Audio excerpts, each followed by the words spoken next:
CMR shopping mall ప్రపంచ స్థాయి shopping అనుభూతి ఇప్పుడు మన పార్వతీపురంలో డిసెంబర్ 5న గొప్ప ప్రారంభం.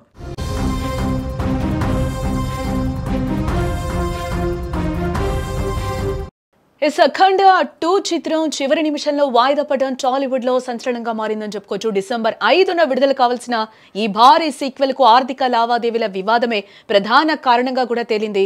అఖండ 2 విడుదల ఆగిపోవడానికి ప్రధాన కారణం చిత్ర నిర్మాణ సంస్థ 14 డీల్స్ ప్లస్ మరియు బాలీవుడ్ నిర్మాణ సంస్థ ఈరోస్ నౌ మధ్య నెలకొన్న ఆర్థిక లావాదేవీల వివాదమే. ఈరోస్ నౌ సంస్థకు చెల్లించాల్సిన దాదాపు 28 కోట్ల నష్టాలను క్లియర్ చేసే వరకు కూడా సినిమా విడుదల చేయొద్దని కూడా కోరుతూ ఈరోస్ నౌ మద్రాస్ హైకోర్టు నుంచి కూడా ఉత్తర్వులు తెచ్చుకుంది. ఈ తాత్కాలిక నిషేధం కారణంగానే సినిమా రిలీజ్ పోస్ట్ పోన్ అవ్వడం కూడా జరిగింది. ఆర్థిక ఇబ్బందులతో నిర్మాతలు కంగు తినగా హీరో నందమూరి బాలకృష్ణ మరియు దర్శకుడు బోయపాటి శ్రీను మానవత్వంతో ముందుకు రావడం జరిగింది. బాలయ్యకు పెండింగ్ లో ఉన్న 7 కోట్లు, బోయపాటికి ఇవ్వాల్సిన 4 కోట్ల రెమ్యునరేషన్ ను ఈ ఇద్దరు దిగ్గజాలు వదులుకొని నిర్మాతలకు అండగా నిలబడడం జరిగింది.